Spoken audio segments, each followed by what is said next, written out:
All right, friends, it's week 5 preview time here on Old Man Squad Fantasy Basketball. Yes, we've already made it this far, which is astounding and delightful and marvelous and all of those things. And at the same time, it's also kind of terrifying because week 5 for fantasy players, for head-to-head players, this is like the quarter mark already. So we're humming along, man. And yeah, that's crazy. That's crazy. For Roto players, we're not quite that far along because obviously the playoff weeks are part of your main deal. So I think we're about, I don't know, like a sixth of the way through the season. So not quite. Doesn't have that earth shattering feel. Did I turn my mic off? Feel that a quarter does. You guys kind of know the drill at this point because we've done a bunch of these. We're going to be going through some sit-start decisions, which I guess has a little bit of a football bent to it, but it's mostly for weekly leaguers. We try to keep that to about 2 or 3 minutes max because I know most of you are not weekly leaguers because weekly leagues are a little bit dumb, but they're out there. So we want to make sure that they're accounted for.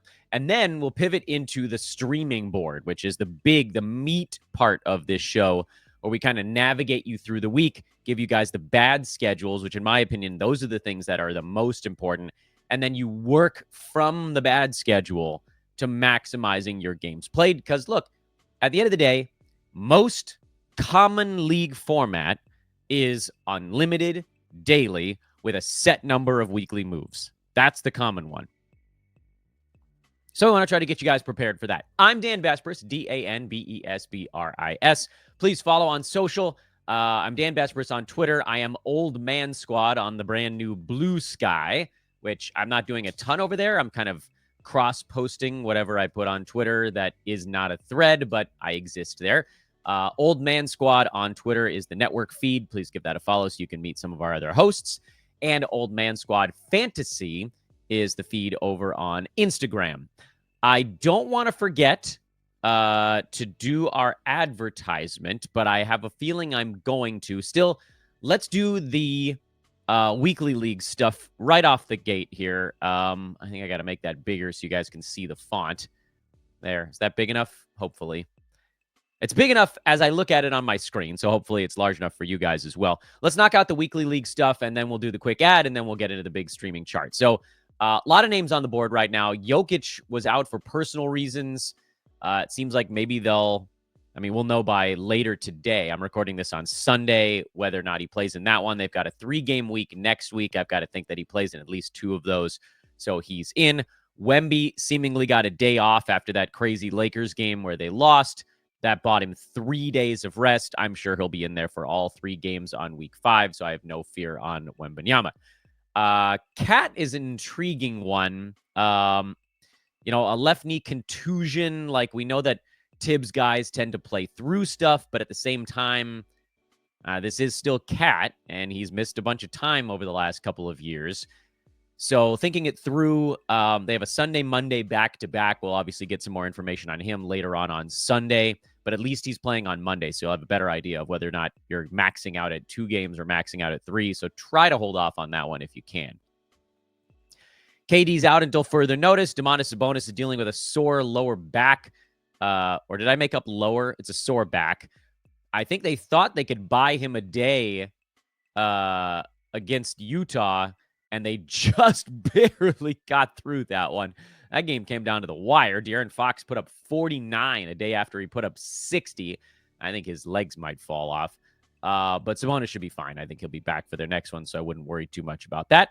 And then Donovan Mitchell, that was a scheduled rest day, so he's fine. Damian Lillard, by the way, we're going through the rank board in order. I don't know. Like, originally they thought they were going to get him back by Wednesday of this last week, and then that obviously didn't happen. Milwaukee plays on Monday, which is a nice little advantage. They also have a 4-game week, so I think I would probably start Dame even if he's out on Monday, and then maybe this decision kind of gets made for itself. I haven't heard anything about CJ McCollum. Yeah, I mean, this is just him being ruled out for that Saturday game against the Lakers, so that's a no. DeMar DeRozan is dealing with a sore back of his own. Everybody in Sacramento has got a sore back right now. They have a pretty light week I would not be surprised to see the Kings rest a bunch of guys on Monday, because then they're off for 3 days after that, which would buy a lot of these guys 5-6 days off in a row before they take on the Clippers on the road on Friday. The West is a hotly contested conference, make no mistake, but like, Kings are okay. They're 8-6.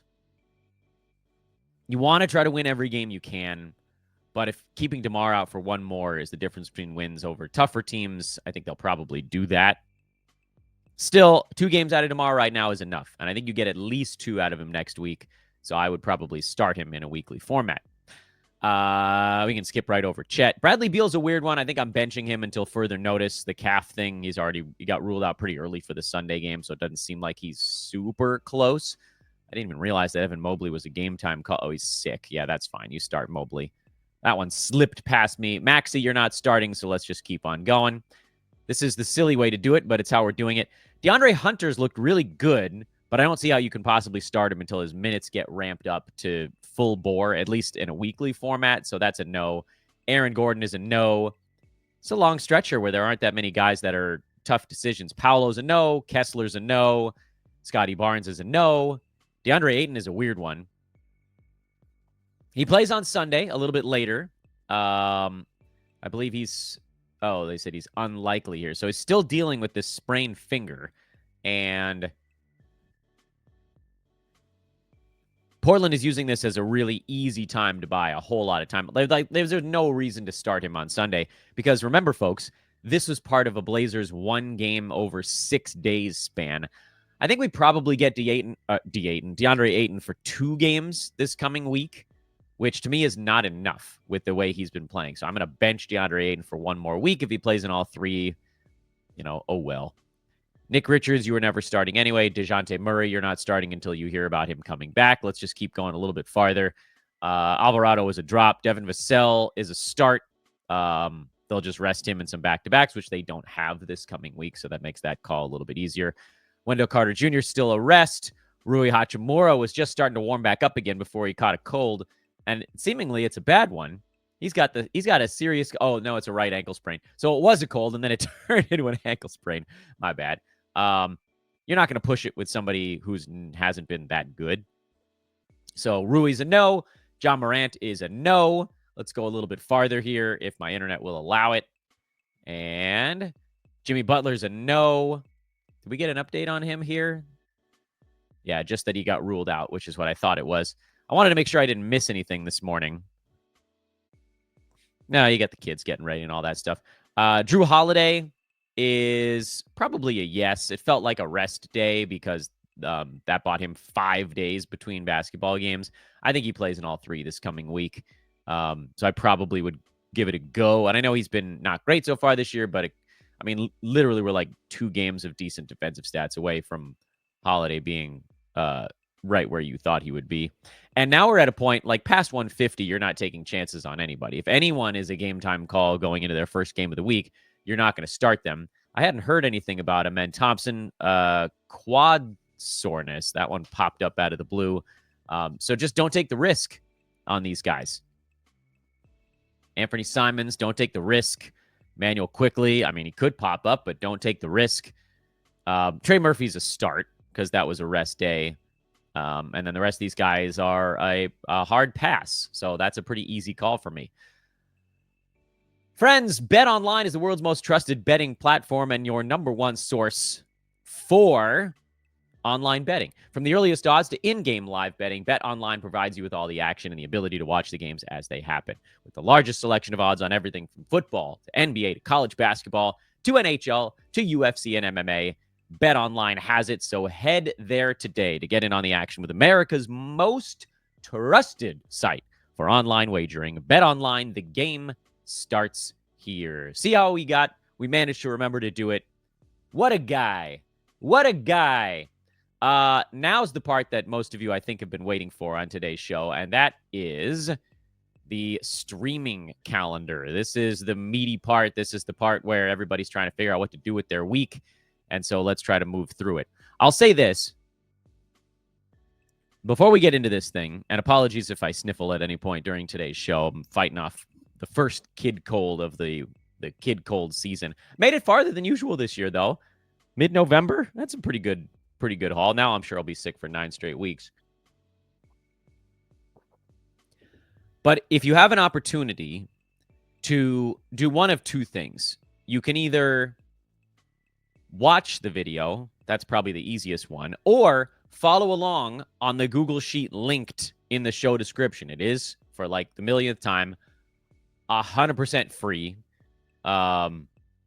Something I managed to do a shortened link just to see what it would do, and like 12,000 of you have actually clicked in on this thing, which is amazing and wild. But it should be all of you, because you have access to this streaming chart that I've been building out kind of slowly as the season goes, because it takes a really long time to fill it all in, especially with the color coding and counting the games and all that stuff. But it makes it so much easier to follow along with what we're talking about right now if you're looking at the sheet, and then you can do a little bit of it on your own. So anyway, one of the big things about week 5 is that there aren't that many games this week, which is surprising, I know, because then you got into week 6, which apparently I haven't labeled, week 7, and then there's the week off for the NBA Cup stuff. So we're only a couple weeks away from everybody in the NBA getting a bunch of rest, and that'll be good for guys that are hurt. But this week, there isn't a single day of the week, and you can see it looking at the board, that has more than 8 games. It reminds me of the bubble, which, like, for all the horrible stuff that happened in 2020, the bubble schedule was one of my favorite things that ever happened to the NBA, because it was 2 games going on basically all the time from morning until evening, because they only had access to 2 usable courts. So they just had to have like 2 games at noon, 2 games at 2:30, 2 games at 5, 2 games at 7:30. And like they just went through that throughout the day. And so it was great for those of us that were still trying to do some kind of work, whatever the hell you want to call it, we were doing during COVID, because we had action. Now, this isn't that, because everybody has their home courts available and games are going to start at the same time. And sometimes there'll be a 2-hour gap between a game ending and another one starting.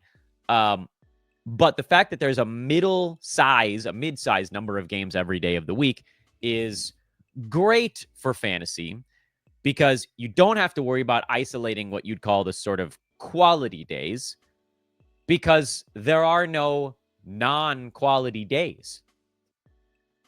Hey, look at that. I forgot to put the right border on this one. You guys are going to watch me re-border it. If you guys want to know what an absolute demented weirdo I am, this is like the ultimate example of it. Is I can't even do this show because week 5 didn't have a right border on it. Yeah, I'm a bit anal retentive. So anyway, you got 8, 6, 8, 4, 8, 7, 6. That's the games played throughout the week. Monday, Wednesday, Friday are the 8s, but you've got no overload days. So you don't have to worry about moving guys off of a day that was too heavy. You don't have to worry about, okay, great, Thursday's a 4-gamer, but like loading up on Thursday doesn't really do you any good this week, because you can add as many games as you want on the other days, and it's all going to just work. It's almost like, it doesn't feel this way because there are a low number of games this week, but it's almost like you have an infinite number of starting slots. That's basically what we're working with here, because there is really no day where you should expect yourself to be overflowed. So you can just add as many games as possible, long stream in particular, as good as possible. And you never have to go back and check, am I accidentally getting 11 guys starting on this day? 8 out of 15 potential games is 53.3%. 53.3% out of 13 roster slots, which is what you're looking at in typical Yahoo leagues, is 7. Basically, it's 6.9. So on average, even on the crowded days, you probably only have 7 of your 13 guys starting. And odds are, in the NBA these days, one of those guys is probably hurt. So you probably only have 6 guys starting. Some of you will have all 7. And that's not anywhere close to the maxed out of 10. So you can long stream as many roster slots as you want. I would recommend on a week like this one, which is in stark contrast to like 2 weeks ago. Week 3, remember, had 15 on Monday, 12 on Wednesday, 13 on Friday, 11 on Sunday. There were just some really, really busy days.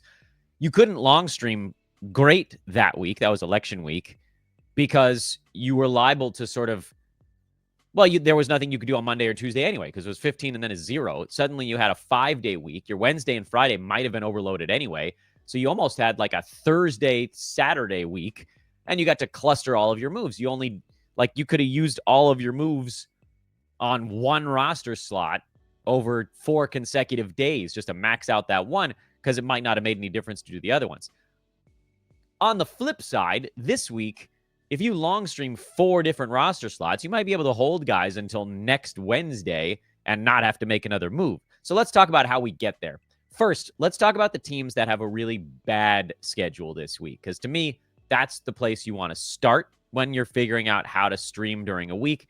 And there are 4 teams that have 2 games: Miami, Minnesota, Oklahoma City, and Phoenix. But they each have different calendars this week. So it's 4 different 2-game varieties.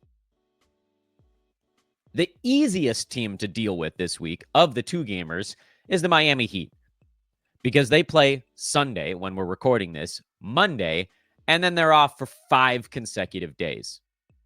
Miami doesn't play for a long time. And I remember as I was going through the schedule and starting to build the Heat schedule into this, I saw that and I went, oh, did I miss something? And I went back and I checked it a second time, because I was like, surely there's a game somewhere between the 18th and whatever the hell the 24th is the next one. And nope.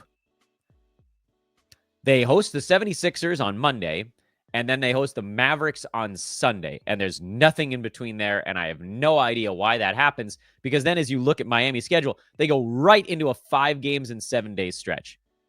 That seems so stupid that over this, I guess that's 15 days. There's 5, 6, 7. They have 7 games over 15 days. If I told you that, you'd be like, oh, yeah, that seems relatively reasonable. But what if I told you that they had 2 games over 8 days and then 5 over 7?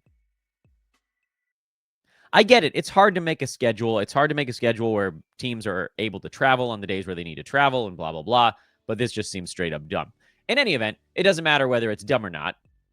It exists, and so we have to function as though it's part of the mix.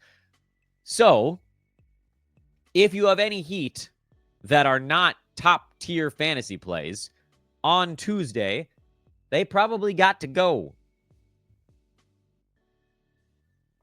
I don't know how you sit on a Miami player that's not a top-level dude for 5 days without a game. The only player that I think probably is questionable in there would be like a Terry Rozier, who got off to a pretty quick start. He has since hit the skids and fallen down to number 128. Shooting just 39% from the field, has not really been able to step up with Jimmy Butler out, mostly because Tyler Hero has taken on a big chunk of that additional usage. I think I would probably try to hold, because we're early enough in the year where you don't want to just abandon ship on a dude. But man, 5 days without a game is truly brutal. And so anybody else that's not those guys, they got to go. Minnesota's probably, I want to say the second easiest one. Phoenix and Minnesota are both kind of equally easy in terms of what to do here. Minnesota, you should be getting rid of Monday morning, because they got 1 game over 6 days starting after they finish up their game against Phoenix on Sunday. And the Wolves could use the break. They could use some practices to try to figure out how the hell these pieces are going to fit together. Their only game in there is on Thursday in Canada. And then they got another 2 days off before they play in Boston. So they're just sort of sitting around at home for a while. And this is a tough one. Like, this to me is the tougher one, because you've got Dante DiVincenzo, who's ranked 175 while shooting 34% from the field. That's atrocious. But, and here's the thing about Dante, like, even if you were punting field goal, which, by the way, basically assumes that he then starts to shoot like 48%, he's still outside the top 120. Now, as his field goal percent comes up, the points will come up as well, and so will the 3-pointers. But again, there's no way he's getting all the way to 48%. You came into this year probably hoping that Dante would get to about 42, 43, somewhere in that neck of the woods. What he's doing right now doesn't profile as a full season guy. So what the hell do you do? Well, you know me. I try to preach patience, and obviously with Roto, it's an easier call. head-to-head, if you're in any kind of trouble, and I know it's only week 5, but if you're like falling down the standing as head-to-head, you probably have to move on just for this schedule. Every other situation, you probably try to hang on. And then I know you guys are going to ask me about Mike Conley, but guess what? He had one better game. He's still shooting 31.5% from the field, by the way. So it's not like it was a world-changing, electrifying, lighting up the universe kind of ball game. But guess what? He had 14 points. He took 12 shots. He played 37 minutes in overtime. He had 5 steals, 7 assists. He still isn't shooting the ball well, and he's inside the 10th round after that one ball game. I don't think the steals stay at 1.7, but I also know the field goal percent doesn't stay at 31.5. Mike Conley, even in a slightly diminished role, I maintain is a top 100 guy. So I would try to hold on to him even during this bad week.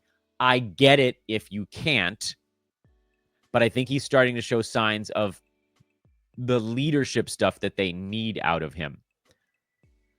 Oklahoma City is probably the toughest team to deal with this week because they have a back-to-back Tuesday, Wednesday, and then they're off for 4 days. But the nice thing is there really isn't anybody that's all that fringy on OKC. The closest would be Lou Dort, who's been, frankly, hotter than hell to start this season. He's still number 67 while shooting way over his head from the field. His steals and blocks are higher than expected. I do think that ultimately he falls off. And if you wanted to move on from him during that 4-day span, I wouldn't kill you. But based on what he's done so far, you probably don't. And then finally, the last bad schedule this week is the Phoenix Suns. And there's you move on tomorrow, Tuesday.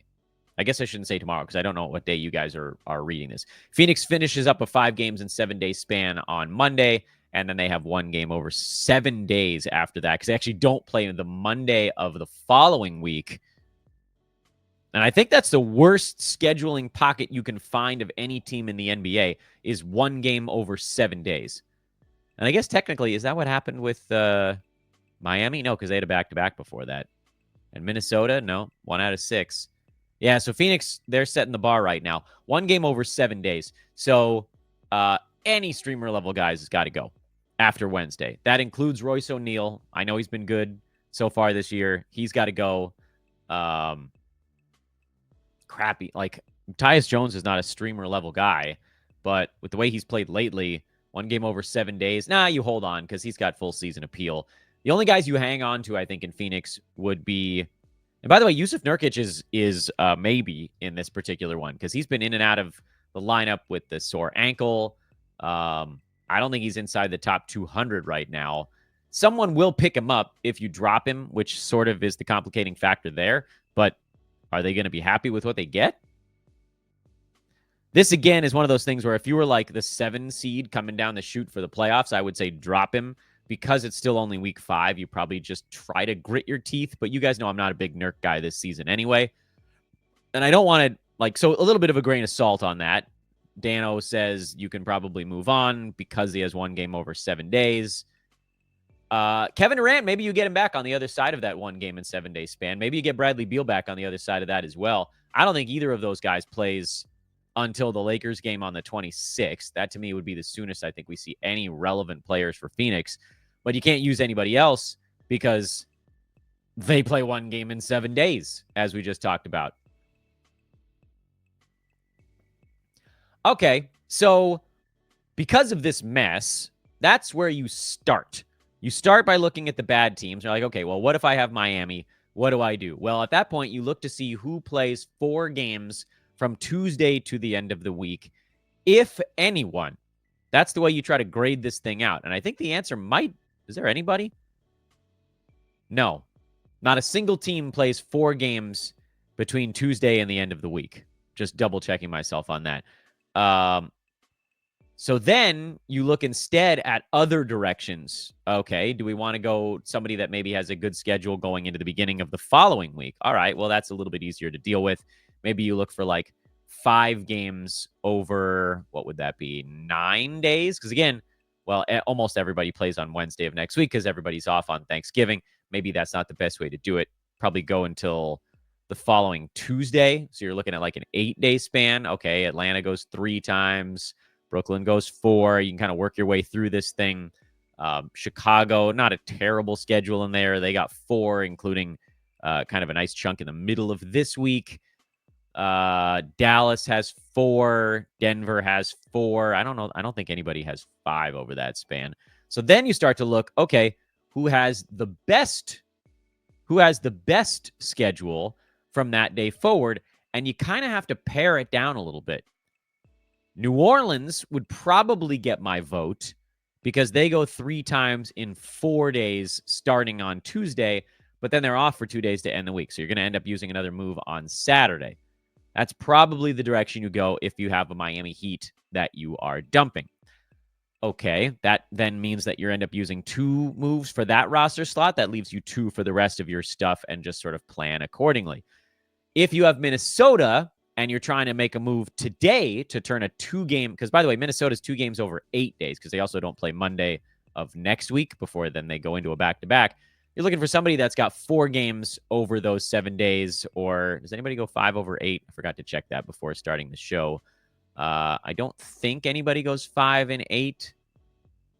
No, there's a couple. So if you have Minnesota, Golden State would be a good team to flip to. They've got 5 games. Oops, I highlighted it for those that are watching. They've got 5 games over 8 days from Monday to Monday. Indiana and the Clippers have 5 games over 8 days from Monday to Monday. And Orlando is another one, 5 games over 8 days. So these are the teams that you're looking at if you're trying to get off a Minnesota Timberwolf. And frankly, if you just want to like turn a bad week into 5 games over 8 days, that would get it done because 4 of those are going to be this week. Any 2-gamer, you could pivot to one of those teams that we just highlighted, which again was Orlando, Indiana, the Clippers, and who the hell was the last one we found? Golden State. Apologies. It's hard to remember all these things. I should try to write them down better and then also scroll at the same time. Oklahoma City is the next one. They, remember, have a back-to-back Tuesday, Wednesday, and then they're off the rest of the week. There isn't a great deal you can do here because you're looking at just the final 4 days of this week. And you can see as I'm scrolling through, there is not a team that goes 3 times in 4 days to finish up this week. So the best you're going to do is turn OKC's 0 over 4 into 2 over 4. And there's a crap ton of teams that have 2 games. So you don't even need me to list them off. So then you start to look, okay, well, what does Oklahoma City look like towards the beginning of next week? They've got a game on Monday, Wednesday, Friday, Sunday. They're on the heavy days. Like maybe you could find a team that goes 3 games over 6 days, but plays on more of a quality day. But maybe we're getting a little bit too far into the weeds at that point. They're out there, but you have a lot of options from the OKC one. And then finally, Phoenix, which again is a little bit like Miami in that you're probably going to abandon ship on Tuesday. But if you wanted to, just like with Oklahoma City, you could abandon ship on on Thursday, and just look for somebody playing 3 games Wednesday through Monday.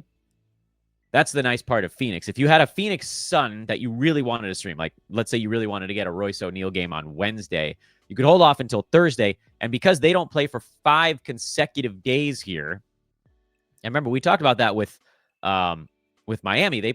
They're off for 5 days, but there's a game on both sides of that, and there was a doubleheader on the front end of it. And I guess Miami, what do they got? They got 1 game over 7 also because they're off on that Monday. So you just sort of look to pair it up with a team where you only have to make 1 roster move to get a lot out of it. So for Phoenix, there's plenty of teams that go 3 times Thursday through the following Monday. Your options are not limited all that much. I mean, you can, Toronto, we'll just scroll through and do it on the fly here because I didn't write this one down. Toronto, Orlando, who else we got? The Clippers, the Pacers, the Warriors, the Nuggets, Detroit, the Pistons are in there. The Mavericks go 3 times over those 5 days. Charlotte, Boston, Brooklyn. You get the idea. I don't know what I said there. 8, 9, 10 teams that all would fit that bill. So, and the other advantage, just as more of like an overarching thing, is If you can hold off on using your roster moves, the longer you can hold off, the better. Because you give yourself a buffer in case someone on your team gets hurt. You know better what statistical categories you should be hunting on Thursday than you do on Tuesday. Maybe not by a lot, but certainly by some. The more you let a week play out, the more data you have to try to figure out what you need to attack to win that week. So that would be the reason with Phoenix to hold off until Thursday. Again, Minnesota, you make the move today. Miami, you make the move on Tuesday. And Oklahoma City, much like with Phoenix, you make a move on Thursday. The big difference between those two teams, though, is that OKC does play on Monday of next week. So the best you're going to do is turning the 4 days off into 2-game positive this week, and then you have to do something probably again early next week. With Phoenix, pick up somebody that goes 3 times over 5 days. You can add 3 games over the 5-day goose egg and then use the move on Tuesday. So you get an extra game and you buy yourself an extra day before you have to use the following move. But that's not something you can do really anything about. It has to do with whether or not you have a Phoenix Sun or an Oklahoma City Thunder on your team. It's not like, oh, I choose to have the worst schedule. This is just the way the pocket falls. I'm not that worried, and you guys have probably gathered this through 4 and now 5 weeks of these weekly preview shows. I'm not that worried with who has the quote-unquote best schedule on a given week, because I don't want you guys using moves just to try to pivot to the best schedule if it doesn't gain you all that much. My rule of thumb with streaming roster slots is any move you make, you should be attempting to add 2 games played over the length of time you're expecting to hold that added player. And you guys know I hate to pick up a guy for less than 4 days. Because if you're picking up somebody for only 2 days, and okay, fine, like you could turn 2 days off into a back-to-back. That turns a 0 into a 2. But then you got to use another roster move on day 3, and another roster move on day 5, and another roster move on day 7. And suddenly you've used all 4 of your weekly moves on one roster slot. And ultimately, what did you do with all of that? You turned someone that probably had a 3-game week into 7 games. You got 4 games added using 4 moves. That's not very good. That's 1 game per move. But what we just talked about, and that's why we start on the bad schedules, is like, take Miami, for instance. They're off from Tuesday until Sunday. They have 1 game over an entire week. You can turn a 1 game over 7-day span into at least 3 games over that 7-day span, hopefully 4. So you're adding 3 games played with 1 roster move, and you don't have to think about it for a week. Hopefully you can do it again the following week. But of course, stars have to align a little bit. You have to be in a situation where a team has not the world's greatest schedule. So I'm not worried about the best schedule. I don't want you guys just pivoting to like Chicago has a good schedule. They go 4 times in 6 days to start the week. Great. That's lovely. Doesn't help me all that much. Houston, same thing. Golden State, same thing. But you're not going to make a move today, Monday, just for the sake of making a move. And you should be holding off, as we just said, as long as possible. Another rule of thumb for me is I like to have at least as many streaming slots as half the number of weekly moves I have. So N divided by 2. If I have 4 weekly moves, I like to have 2 at least streaming slots on my team. Sometimes I can push it to even 3 if the long streaming works out, that I can like 1 slot I'm long streaming for 7 or 9 days or something like that.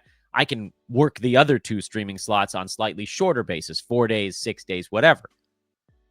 If you have 6 weekly moves, you should have at least 3 streaming slots. By the way, 6 moves is nuts. Or I guess if you have enough players that you think are really, really good, you could just stream the crap out of 2 slots instead of 3. But it shouldn't be 1 slot that you're streaming over and over again. And if that's the way you're streaming, that's the only time you should be just making a move to a team with a better schedule for no reason at all. That's the only time. I prefer to look at the bad schedules and try to avoid them. Now, there are some other little pockets of not great schedule that you could look at. Atlanta goes one time over 4 days to end the week. Brooklyn goes one time over 4 days to start the week. Boston goes one time over 4 days to start the week. Actually, over 5 days if you count Sunday they didn't play.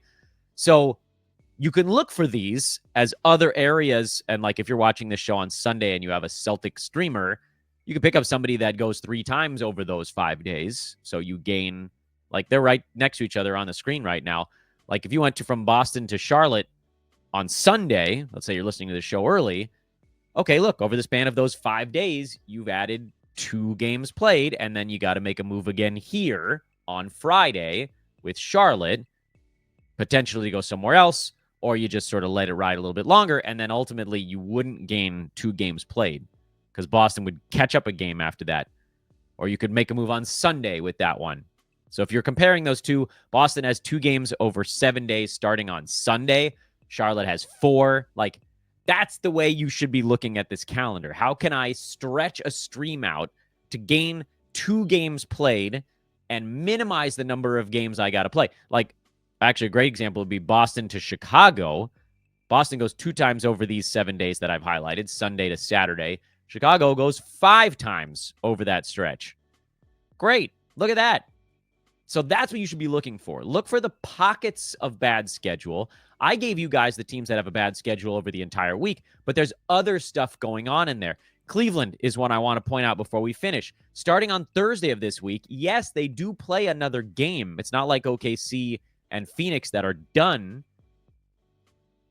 after Wednesday, but Cleveland is off Monday, Tuesday of next week. So the Cavaliers have a 1 game over 6 day span. Look, boom, we found it. Move off your Cavalier on Thursday, turn it into somebody playing 3 times over those 6 days. I don't think anybody goes 4. I think we looked that up and it was only 3. But there you go. Bango. You added 2 games played for 1 weekly move. Let's keep scrolling. Let's see if we can find any other spots where a team goes 1 time over 5 days, but doesn't have a particularly bad schedule this week specifically. Memphis is close, by the way. They go 1 time in 4 days, the last 4 days of this week. But again, remember, nobody goes 3 times over those 4 days. So the best you could do there would be to add 1 game played. Not worth it in my eyes. We talked about some of these other teams. The Knicks are close, but not quite. 2 times over 6 days there. That doesn't quite qualify.